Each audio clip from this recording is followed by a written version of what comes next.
Welcome to the podcast. Me and Adam are in Japan today. We're in Tokyo. It's such such a strange place. Yeah, Tokyo. We're in Tokyo. We've been in Kyoto as well. It's very beautiful, isn't it? It's beautiful. Yeah. They have, taste when it comes to art and things like that. Yes, there's just an underlying strange perversion, especially in Tokyo, isn't it? Like we went into the area with all the cartoons. I forgot what it's called. You remember what it's called? The anime section, I don't know, but that didn't exist in Kyoto, only in Tokyo. Yeah, and it's I have to say it's the most uncomfortable I've been in a long time walking through an area of town with makes you want to shower. It's pretty bad, yeah. Like it's the open. I mean, I've never liked anime anyway per se as a pastime for people. I don't think it's a healthy thing for them to watch. But after being in Japan and seeing the epicenter of anime culture, I'm actually disgusted by it. Yeah. It's pretty bad. Makes you want to shower. Yes. Yeah. But other than that, Japan's been fine. Other than that, it's been good. We were hit with envy, I think, at the martial arts school in that was amazing. Kyoto. If you've never been there, basically they have a Budo center, like a large martial arts school. How big was it? It's pretty huge. It was huge. It took us a long time to walk around it. Yeah, that's right. We weren't invited in. We had to walk around the perimeter of this martial arts school, and the facilities that they have for sumo and karate and kudo and everything is far beyond what you get in the Chinese martial arts usually. And very stylish, which is also not what you get in the Chinese martial arts. No, that's true. There was no skanky sports gym with a bright red carpet to do wushu on or anything, was it? Almost looks like a Zen temple or something with nice gardens and beautiful architecture, subdued colors, not gaudy. Very, very nice, yeah. Yeah.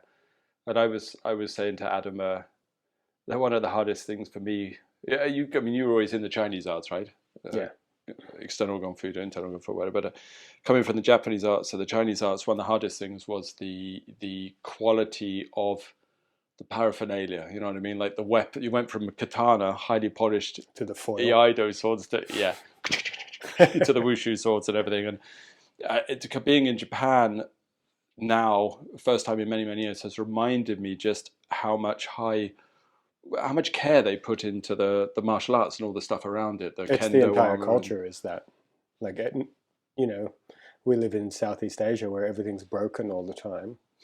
I didn't see one broken thing the entire time. No. Everything runs perfectly. Every tap, off is off, not a drop coming out. Everything works perfectly.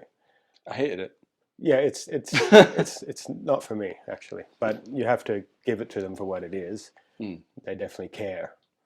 Apply attention to everything, including making the swords and the martial arts tools and stuff. Not like the Chinese ones. No, it's an odd. There's a conflict there, isn't there? Like the country is very beautiful, everything works, everything's very efficient. Yet actually, Southeast Asia, that's complete chaos. Well, there's more. For me, it's my preference. There's more life. Yeah, same. Yeah. The spark of life is strong in Southeast Asia. I've never been in a country where everyone feels so lonely. Well, they all work, as far as I can tell, everyone works all the time in a little cubicle. And, it's been weird, right? We go and eat somewhere and there's no sound. Even some of the days you'd walk along the street in a city and there were no voices. Nobody's talking, no interaction. Well, there's our loud, obnoxious voices in the restaurant. Well, it was only us, and on the trains, only us. Yeah. But yeah, so there's a loneliness for sure there. Which I would imagine, if you are a very Zen person, to use it in a colloquial sense, could actually kind of suit you a little bit. But for a non-practitioner, and generally human beings are social animals. Yes. So yeah. Yeah, Japan was epitomized for me. I think we always focus on the negative. It's a very beautiful country. I apologize for any Japanese people listening. It's a very, very beautiful country and many things I really like. But it was epitomized for me when we were sat in the breakfast place and there was a man sort of with his head just on his hands. He just looked like he was in a really sorry state. Only a young guy. He looked like he had burnout, which you shouldn't have burnout in your early 20s. No. I wouldn't have thought. I think there's a lot of that. Yeah, high pressure society. Yeah. Yes. Yeah, strange place. Yeah, like a alien planet. It's definitely very unique. Mm-hmm. I know we wanted to talk about a couple of things up at the series in this podcast, and one of the things was we were discussing some of the concepts in Japanese martial arts a little bit, and one of them being a writing by a man named Gichin Funakoshi, which if you're not familiar with who that is, he was an Okinawan fella who is known as the sort of the founder of the modern karate systems, which there's a bit of politics around that, but the founder of modern karate, and he was a great writer, and one of his phrases that he wrote is the Zen and the fist are one. Okay, Kenzanichi Ryu, it's just 4 characters, and it's often, I remember, above the dojos that I used to go into, the karate dojos would often have it written above it, and it's a piece of calligraphy you see around quite often. So this idea of fist or Chuan, same in Tai Chi Chuan, and Zen being one, I thought I would allow Adam to explore a little bit and see what he made of that concept. Well, I think that's at least for me, in my experience, is the primary concept, sort of the essential pithy point of practicing martial arts. And I think it's misunderstood by people. Like we talked about, like maybe they practice Chan, they practice meditation to get better at punching people in the face. I think that's not what it means. That would be a reversal of the message. It should be that you attain Chan, Zen, through your movement practice, through your martial arts, whatever it is. Through the vehicle of the martial art itself. Which is not martial art, it's cultivation. Sure. Through martial arts, but not practicing to go and beat others up or cut them in half with a sword or anything. Sure. We were using the example of jumping away from karate of iaido, the art of drawing the sword and drawing the cut. And usually it's a solo art. Solo art, yeah. Yes, solo art. It's one of the qualities of iaido. If you're not familiar with it, it's an art I practiced when I was younger, which is based on a series of kata, which I guess most people watching is probably Chinese martial arts. But everyone knows that. I guess. Similar to a form. Well, there was one Australian teacher that did Chinese katas, yeah. So short katas, which are short sequences of movements like forms, but like 3 to 4 moves only, and it's always the same. Sword is drawn, cut, clean the blade by flicking the blood off, and then return the blade to sheath. A very, very small sequence, but always practiced on its own. And iaido, not a partner, not like kendo or anything like this. Because you're supposed to absorb into it. Yes. I was reading or watching, we were chatting about it this morning over breakfast, about the discussions going on in the iaido world, from what I can see, that are almost similar to the Tai Chi discussions in many ways about... Test it. Yeah, pressure testing. As in, it's not really iaido unless you go out and fight a man to the death. Which is the opposite of what the art is. Mm. Yeah. What do you think would be the... as both of us are kind of outsiders to iaido this day, but I wonder what your take on that as a solo practice with cutting with a sword. Well, I haven't practiced it, but I mean, it's attractive to me. That's how I practice Tai Chi. Sure. Like almost never push hands. People always think I'm a push hands guy, but the fact is, most of the times I push hands is on camera. Right, sure. Because at a workshop or something like that. In my solo training, it's all, like in my daily training, it's all solo. Even if I'm with people that I train with, we just happen to be in the same space together training solo. Sure, okay. Because it's the absorption, the emptiness, the zhongding within, the silence within that you're cultivating mainly. So, the idea of pressure testing that it's beside the point, I'd say. So is it more like for you to say the Taijiquan, the pushing hands is every now and then to kind of see how the solo practice is developing? It's just an expression of what you're developing. Yeah. You're not developing that. Sure. It changes because you get a deeper, the Chan, the Zen gets deeper. Sure. I think that's it. This is why I've seen you write several times that when people ask, I think it's fair to say, correct me if I'm wrong, but I've seen people ask you about like, what's the secret drill or what's the secret method? Is it Yang Shao Hao, the Yang Ban Hao, the Yang Bing Bang method, whatever it is, or It's Mongjin. meditation. Yeah, it's meditation is what you always say. Absolutely, 100%. I've always said that, and I don't think that will ever change. Yeah, Because of the attaining of the condition of Chan, like jhana in the middle of that. I mean, I think because of the extreme stillness and equanimity that can be attained within Yes. Within the center of the mobilization of qi, and without the quality of absorption of mind to a much lesser degree, you can't access the qi anyway. I don't think you can do any internal work without some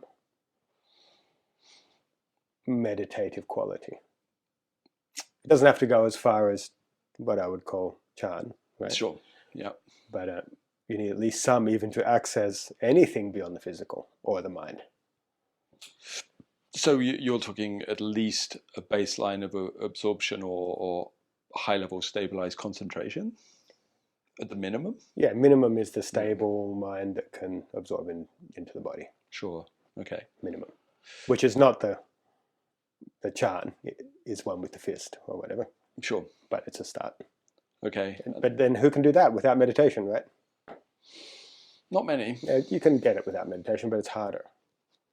You need to find that thing, and then, if you can't do it sitting still, it's going to be tough doing it moving around.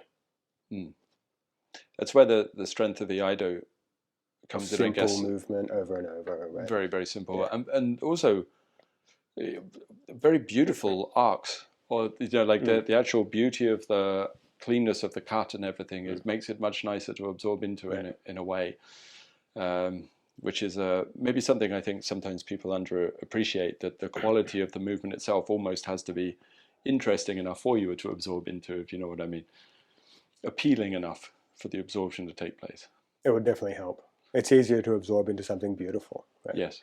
When I teach meditation, I always encourage the students to make their inner being beautiful through sila. Right, so that your conduct is good enough that you are happy to be inside. Like if you do kindness and stuff all the time, it's easy to rest inside. But if you're a total ass, of course, it's repulsive to rest inside. So the mind gets pushed out of your inner being all the time. But if it's beautiful in there, if it's healthy, if it's energized, if you do kind deeds, if you feel basically good, it's easy to absorb. So I guess the same thing would happen with the movement too. And are you tempted by the Japanese way, which is to slice your opponent's throat open with a 4-foot razor blade and then do some origami and flower arranging directly afterwards? It would be an interesting test on the steady hand, and that didn't affect me at all. I have perfect equanimity, or is it, am I just a sociopath? the beautiful contradiction, isn't it, in the Japanese art of that killing or being prepared to kill, being prepared to die, actually, I suppose, more to the point with that kind of battlefield existence, and then arranging some peonies or something, or folding some paper afterwards is quite profound. And I think in some ways a model or a demonstration really of the kind of idea of what we're talking about with Chuan in general, like in the Chinese art, something that's missed. Do you get what I mean? Like the contrast between those two mindsets and how they come together is, I think, is applicable to the Chinese arts as well. Of course. No, it's all cultivation has to have that. Zen and the fist are one. Yeah, but it's quite lost. Yes. Or not so common. When I first sort of got Tai Chi, it came from just doing the opening movement. Sure. I only did the opening movement for many, many months, nothing else. And for a lot of time, every day, over and over and over, not blind repetition, absorbing into the single thing. Treating it like your meditation, essentially? I still did seated meditation, but yeah, it was a meditation for sure. Or at least the quality that I found in seated meditation was I could carry it into that simple movement. Sure, okay. I don't think I could carry it into the form because my legs had hurt and, I forget forms and stuff like that. Sure. What comes next? But one movement, and you get the quality of that, the meditative state in movement whilst mobilizing qi, and, that's, yes, I think that's sort of the key. Yeah, similar to the strength, I think, with one of the beauties of Qigong sometimes is because it's one more simple movement repeated over and over and over and over. Yeah. And that sometimes people move away from it too quick. They're like, 5 repetitions, move on or something. But should be done for a long time. Yeah.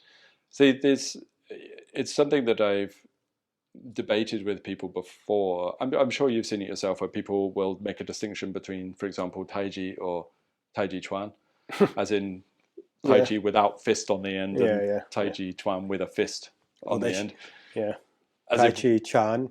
Taiji, That's really what it should mean when they say Chuan. Yeah. Yeah. So, but you know that their distinction usually means combat Tai Chi. Totally. It's real if it's got Chuan on the end. And there's almost like an apologist nature. If you write something about philosophy or something, they'll say, "Oh, it's okay because that's Taiji." You're not a Chuan like I am. Yes. Yeah. So, what would be the implication for you for the term Chuan? Yeah. Chan. Yeah. Okay. So your Taiji Chuan. Well, if they're one. Yes. Then you can just use the other word. Or not even need to change the word and understand the actual meaning. So I think of it like this, like Chuan obviously means a boxing style as well, it does refer to that. Yeah. And I think that there was obviously a historical development that took place at some point in time. I'm not a historian, I'm not good at all that shit, but where a lot of the fighting styles pass through the filter of Buddhism and the Shaolin Temple, right? Yeah. And I think at that stage, what happens when they pass through that filter, that's when the hold on, Chan I can use this for more. Yeah, yeah. Which exactly. you've been working as a martial artist for a time. You get older, like you're on the decline. There's mortality is dawning upon you, and if you have any kind of depth of person, then hopefully you reflect about going deeper in life and not just I'm going to keep behaving like a young man. Sure, yes. Mortality should make people think of the spirit, right? And usually doesn't dawn on people till around 40 or something, which is also when the physicality starts to go down, especially if you've been punching on your whole life. What are you on about? Not at all. For others. I'm still on the way up. For them down there. Yes. Yeah. Yeah, so I think that kind of thing would happen. Yeah, I don't see how it couldn't, and for a sensible, high-minded person anyway. And I think that being out here, I think sometimes people, either they've not been to Asia, and I'm not saying everybody needs to go to Asia to learn. No, definitely not. But absolutely not. But at the same time, if you haven't been here to Asia and been in a more traditional part of it, because of course you can go to modern Asia, you can go to Pattaya. It's not a particularly traditional part of Thailand, for example, it's rotten. Bangkok or something. But if you go to a traditional part of Asia, you can still feel like, maybe not Tokyo, but Kyoto, you could feel very much that there's still that idea, that culture pervading all of the people here, that they would all automatically accept that there is something higher than the physical or the clumsy, whatever you want to call it. Yeah. And I do think that as when I was growing up, before I'd been to Asia, you came earlier because you pretty much grew up in Thailand, didn't you, after a certain age? And I was probably 18. Oh, right. Oh, he's still a few years before me. Right. Yeah, I was sort of early 20s, really early. So I came over, and even though I kind of knew that concept from training in the UK and training Japanese arts and training in Europe and things, it wasn't till I was sort of surrounded by that I actually realized just how much it pervades everyone's mindset. So and daily life. So that contradiction of the fist or boxing and Zen being one is not a contradiction for them. Yeah, I mean it's that like the sport mentality of martial arts in the West doesn't help. No. Because if you had to divide them, even it would be forgetting about the killing martial art. There's really the martial art as path and martial art as sport. Sure. And then there's the delusional self-defense guys, but forgetting about that. What's delusional about the self-defense guys? Oh, like the guy's going to jump out and stick me with a knife and I'm ready, and like how they are, how they are. Yeah, sure. Yeah. Yes. Yeah. I was telling Adam the other day that there was a Facebook group, and I like to read the Facebook groups over breakfast. I don't know why, like morbid curiosity more than anything else. And, because amusement is good. Why am I doing this to myself? But there was somebody asked something along the lines of, in a Tai Chi group, it was in a Tai Chi group, So who here has used their martial art to defend themselves? And it was like a life and death situation or something. And the thread was huge. Yesterday, Yeah, I defended myself against 3 hoodlums with knives. it was that kind of stuff. Yeah, it's amazing. It was a lot That's of what people. I mean by the delusional self-defense thing. Yeah, it's just fantasy. Yeah. For the vast majority of people, yes. Yeah, it's been nice being here in this culture, and I'm close to fully having my love of the Japanese martial arts rekindled to the point that I wish to engage with them Nice. again, and then part of my brain goes, that's big. Yeah, and how many long. things? There's a lot to do. I mean, it's that. There's a bunch. Yeah. Right. So the other thing I want to do is draw out some of the things you talk about, or we've been talking about recently, especially because I'm sure most people notice you're a little bit less wordy than I am. Just a little. a little bit more succinct. So sometimes you write things and or you talk about things and we discuss things, and I'd like to tease that out of you a little bit more, because I don't think everyone gets it. So we were talking about push hands, and oh no, that's not true. Not just push hands. It's sort of internal arts in general, and how they work. And you made a really clear distinction between 3 different ways of delivering power, would I say, or developing power? Sure. Something like that. And I thought it was quite nice, actually. And it was only when you mentioned it, I realized, yeah, that's very, very true. Is that you can distinguish what people call internal force, excluding the people who don't believe in it, of course. But you can divide the internal force into 3 different levels. One would be a sort of physical fascia-based, are you talking about? Yeah. Soft tissue, fascia-based, stretching kind of stuff, internal force. Second one being chi. Yeah. Should stop there with that definition. And third one being mind tricks. Yeah. Maybe you would say. Not as, I mean, tricks has a negative sort of connotation, but yeah, mind. So maybe you could explore those 3. How you define those. Okay, so the physical one, I would define as developing the ability to access the silk inside the body, is what I call it, the fascia. Okay. Yep. So in my opinion, when we talk about pulling silk, it's talking about that aspect of the training. Okay. The physical, fascial network, stretching, unstretching, winding, doing all the stuff that it does. Stuff that pulls and creates resistance inside your body when you move and stuff. Physical differentials through the membranes. Okay. Yeah. So somewhere in the classics they say, the internal force uses the membranes, that kind of idea. Sure, like I Ching methods. Yeah. Yeah. It's still the physical part of internal. And I think I'm not saying that it's physical as in it's not internal, it's just the physical part of the internal. But you're clearly distinguishing it between that and sort of muscular contraction and leverage. Not muscular contraction and leverage around the bones. Right. It is the webbing, the fascial, some people call it the wetsuit, things like that. Moving inside. Okay. Yeah, and making a very specific kind of power. Now, most people, hardly anyone does that, but people that have any internal, there's a school that does that and develop that and think that that's it. That's where I started, I think. I think that's a very important rebounding part. Kind of stuff. Yeah, and it can go a lot further than rebounding. Sure. But I think it's a very important part. And I think that the other aspects should also have that. Right, sure. Maybe it's foundational or something like that. So opening the body and all that is so you can develop that. Okay, yes.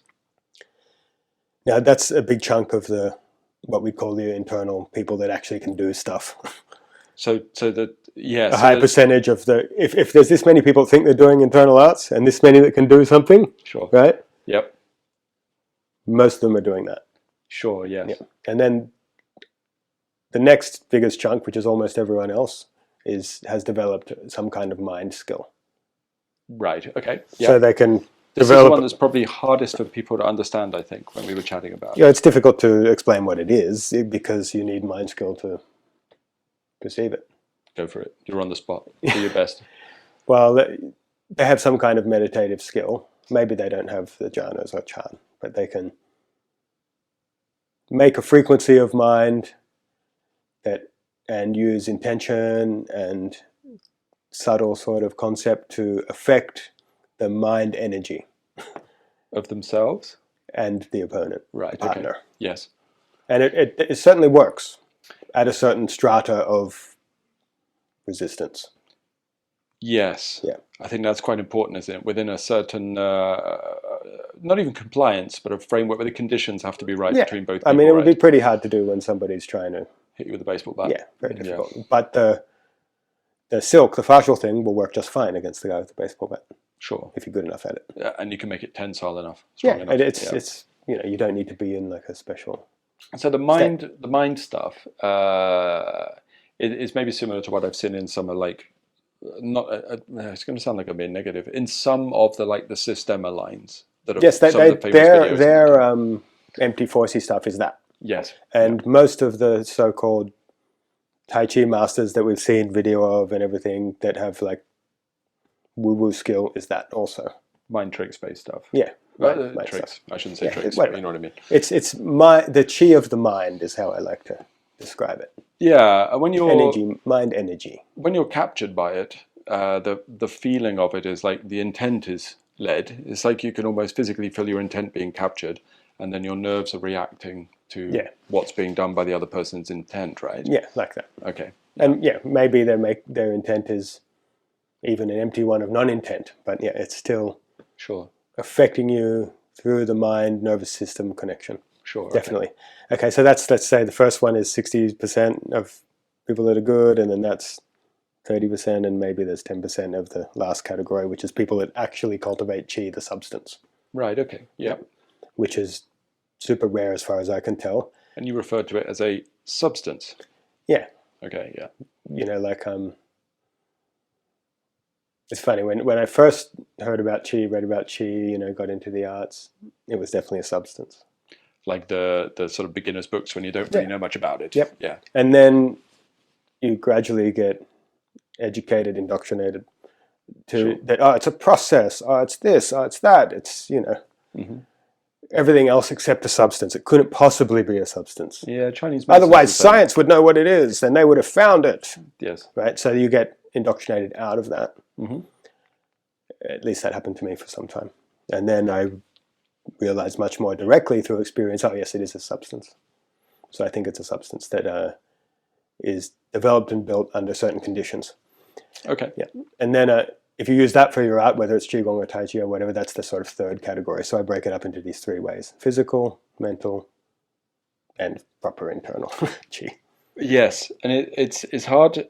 And after you said that as well, like I guess I've been able to distinguish between people doing these different things, and even myself able to use these different methods. But that clear distinction of three is quite nice, actually, and very, very clear cut. Everything's in trinities all the time. The Trinity returns. So I could add a fourth one, just nothing internal. But yeah, and that distinction is nice. And I do see that the distinction between those three is quite. It's rare for people to make. Like I see the fascia group talking about this is chi. Mm-hmm. They will use the word chi. Sure. All three of them might use the word chi. Yeah. Yeah. And the mind people definitely believe that the chi is being used. Or it's like even if it's with a degree of fajin, that has to be broken up even more. Yeah. Into these categories. It's not so clean as to just say has fajin, does not have fajin. No, they're not. I think you can see as well. Sorry, I've got some drinking water. I think you can see as well. I don't know if you'd agree with this, but I think often the I won't say tricks. I'm so saying tricks. Mind skill level often involves verbal cues. I think yes, not always. It does, but I would think that's the crappy version. They don't really have it. If you need to use a verbal cue, you don't have it. Mm-hmm. That would be the counterfeit version. Sure. Okay. Yeah, because there's a fair bit of that, isn't it? Where I see people most talking... common, very common. You see the whole setup and everything. It's yeah, and the mind people, even the ones that might have a real one, their idea is kind of like you don't have to build a chi or anything. You just have to find it. Like it's what you already have it. You can just get it. That is because there is no substance. So why would you build it?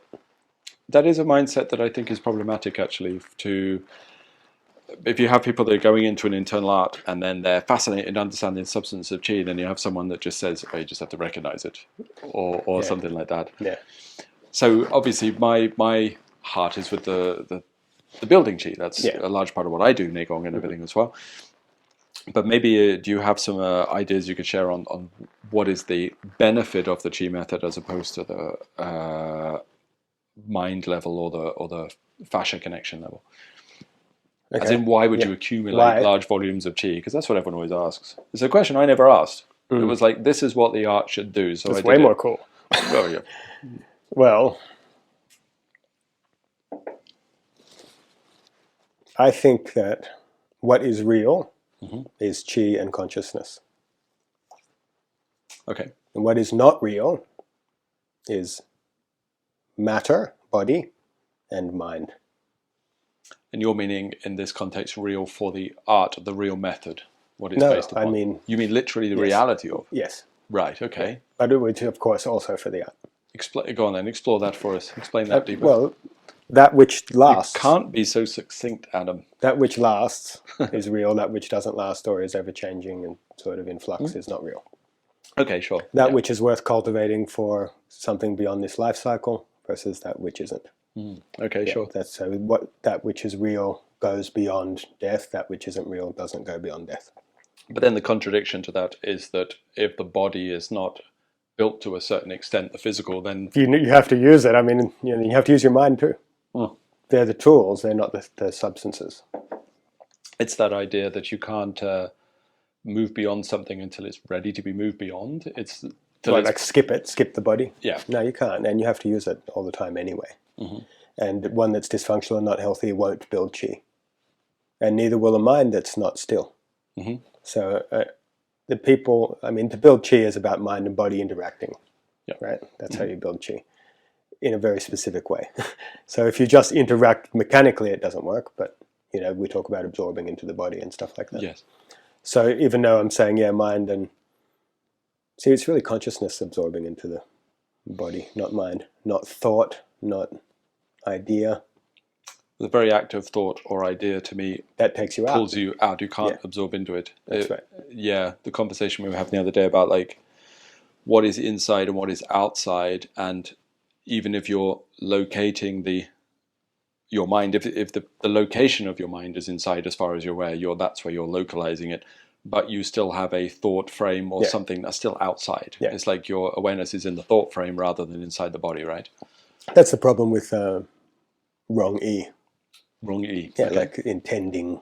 Right. Sure. Willing. Yes. Yeah, willing is a mistake because it's outer. Or imagining, right? It's outer. Even if you're doing it inside, you have to be, being aware, being conscious, not being dewy.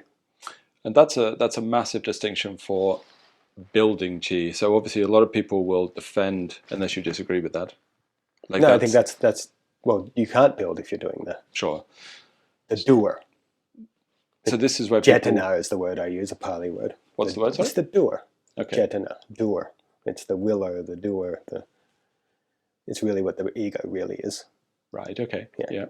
That if it's active, it's very difficult to build chi. So this is where the debate comes back, which we've discussed before anyway, visualization and things like this as a method, which in meditations often can be really elaborate, visualizing a deity or something like that kind of. Yeah, which I don't count as meditation, but it's seated work. It's mental exercise. Mental development is what I normally call it. Yeah. But then in Tai Chi, visualization is often more on the level of visualizing an opponent or I don't do that at all. Visualizing an application or something. I don't do that at all in any way. Yeah, completely. I think that is those are methods, aren't they, that will directly conflict the actual production or building of chi. Yes, totally. In a way, in many ways, the mind skill level will prevent the building of chi as well. Of course. So because it is the doer. Completely. And then that's why they think it's just something that you already have, because they can't build it. So there's no differential between not building and building it, because they can't build it because what they're doing stops you from building it. And that's where this idea of near enemies comes in. It's like you can have a little success with the mind skill level, but absolutely, it blocks you from touching the real thing. I always talk about the near enemy. It's one of my main things. And I think the biggest problem is always that which works. Yeah, there's a process, isn't there? That which works. It's like every time you just start to be able to do something, you need to double check that actually is this like one step I've taken that's going to prevent me doing anything else? And often you have to go, well, I've just achieved something, but I must drop that skill already for something else, for the real thing. If I had to say why the Tai Chi world is so bad, in a diplomatic fashion. it would be the near enemy. Sure. Like the people, when I started getting into it, there were certain names that had some skill that I saw. And they are the same or maybe worse now than when I started. Yes. Because they become attached to the near enemy. Oh, they get a result. Look, I can bounce him back. I can do something. I've got it. I know what it is. Sure. I think knowing what it is a big disaster. And getting attached to things deeply is a big problem. Like they just can't move on. Sure. They don't realize they're attached to the near enemy, and it's blocking their further development. And I think that happens all over the arts. It's a big problem. Yeah, I'm sure it's exactly the same. Well, I know it is exactly the same in the Japanese arts. As I know it is, that's not fair. I was involved in the Japanese arts for a long time prior to the internet being a major thing. And then in the last couple of nights, because I've been interested, back in Japan, it was like katana. We went to a shop and saw some swords. I bought a Japanese sword. It was, all the excitement's back there. You nearly bought a samurai suit randomly, but it reinvigorated that Japanese interest. So I went and started reading for the first ever time the forums and videos and views on Japanese arts. Right? They're human problems. It's going to be in anything. Yeah, and it's the same thing. They're having the argument about ki versus not ki. Yeah, of course. Identical, and even fascia versus not fascia with an arts like karate. It's, as far as I can make out, the same debates. A universal problem, I guess. Yeah. It's funny that okay, so if I take those three levels, and maybe you could disagree with these, the physical level, the energy, and the mind skill, it's like the body has to be developed first. So there definitely has to be opening and pulling the silk and stretching everything, engaging the body. For Tai Chi or Qigong and Neigong. Completely. Yeah, oh yeah, for Qigong and Neigong for sure as well, yeah. So that all has to be built. And then many of the skills, not tricks, that can be produced at the level of the mind skill. I consider it tricks. Whatever, we can call it mind tricks. At the level of mind skill. Jedi mind trick. Yes, a lot of those things, actually, when you build the Qi, they kind of do that anyway. Those skills kind of get produced. Oh yeah, in a much more tangible and like substantial version, which doesn't require such a narrow set of conditions. And no glass ceiling. Yeah, it goes much, much further. Yeah. Like definitely when you build Qi, I mean, it certainly grips and pulls the silk to a higher degree. Yeah, right? Of course. Yeah, it's like pulling the silk, or if you want, or opening the body at the beginning has to be done manually, really. Like you have to actually pull the body open, right? Yeah.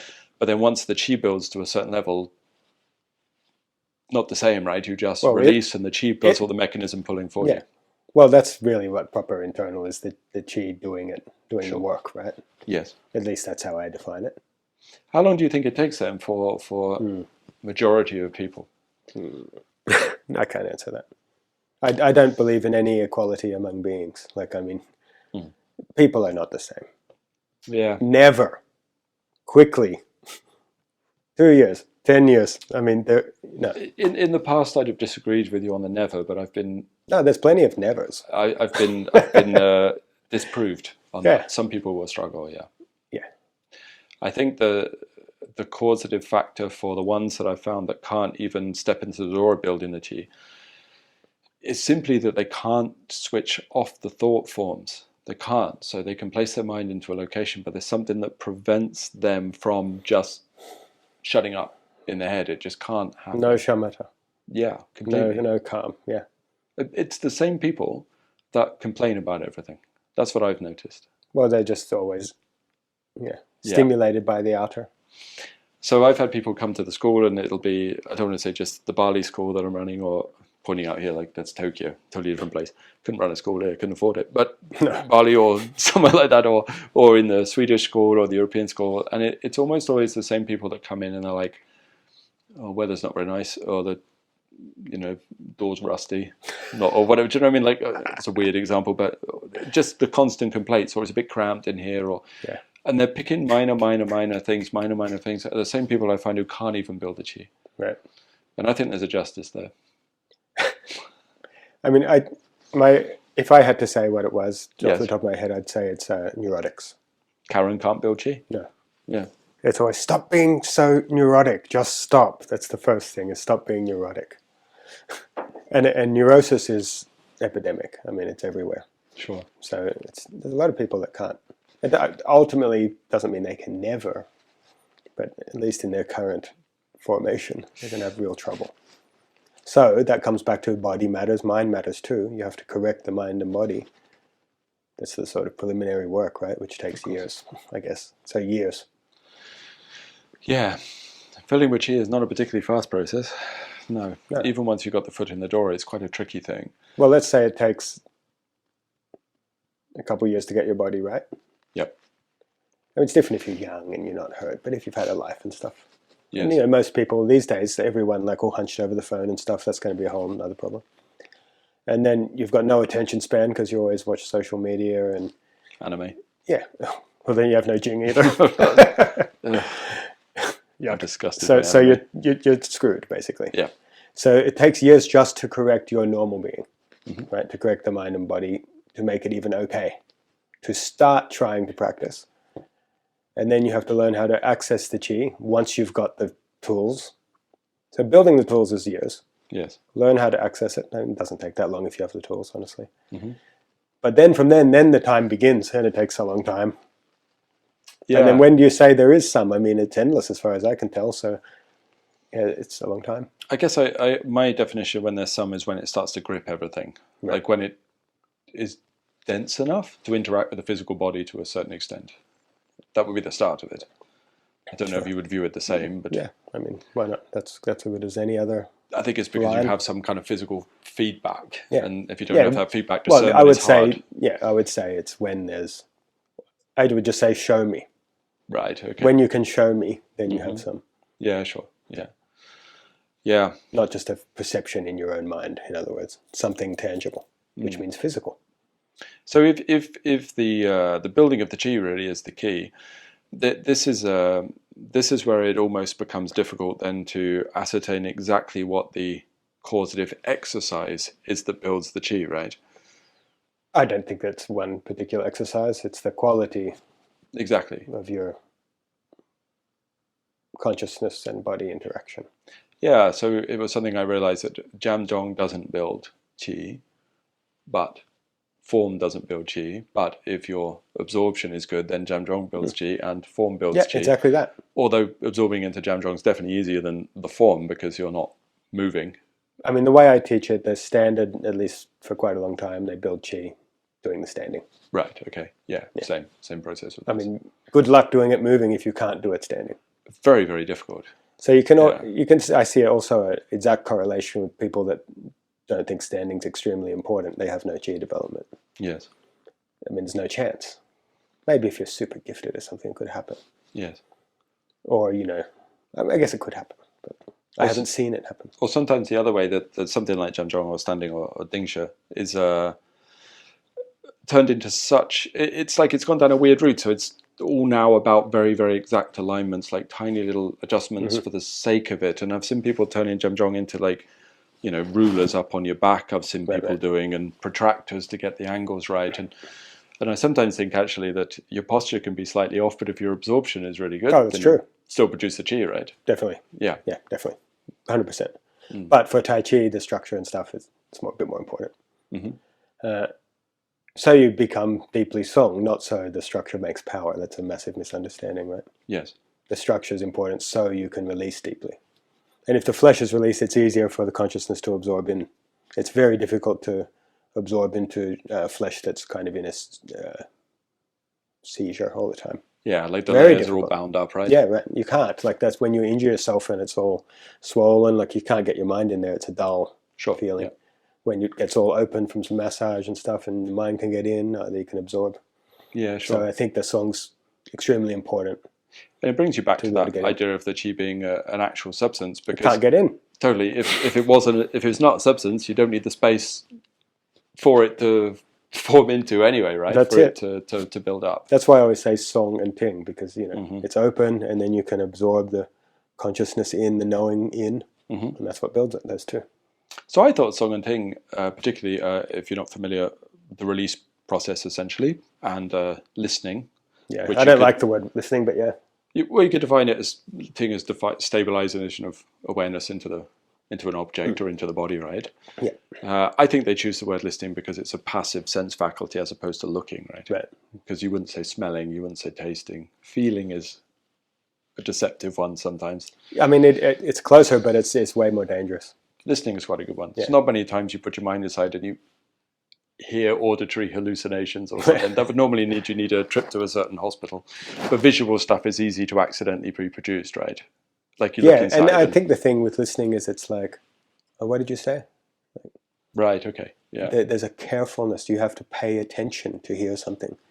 Yes. You don't have to pay attention to see something in the same way. And it would be strange if they use the word smelling. Yeah. So that's deeply paying attention, really. It's attention absorbing in. Sure. Right? So if you got, I thought those two phrases like song and ting were, because the teachers I had when I was younger, those were very important phrases to them. I thought they were universal across Tai Chi. Like I didn't know until recent times there's actually a disagreement, and some people believe that song and ting is incorrect for Tai Chi. Oh, it's a strange world.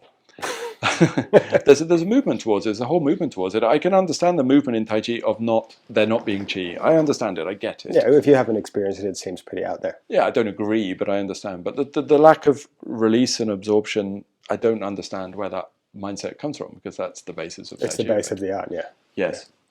Yeah. But I think it's the base of most internal work, not just Tai Chi. Song might be more important in Tai Chi than some other internal arts, but at least to get the access in, you'd need some. Mm-hmm. Yeah. So then, if you have sorry, apologies if I sound a little throaty. It's the first time I've been in a cold climate for me too. a long time. Years in the tropics and then thrown into the bitter cold and wind and trampling around hours a day outside. Yeah, it's been tough. What is this thing you have to wrap around your neck to stay warm?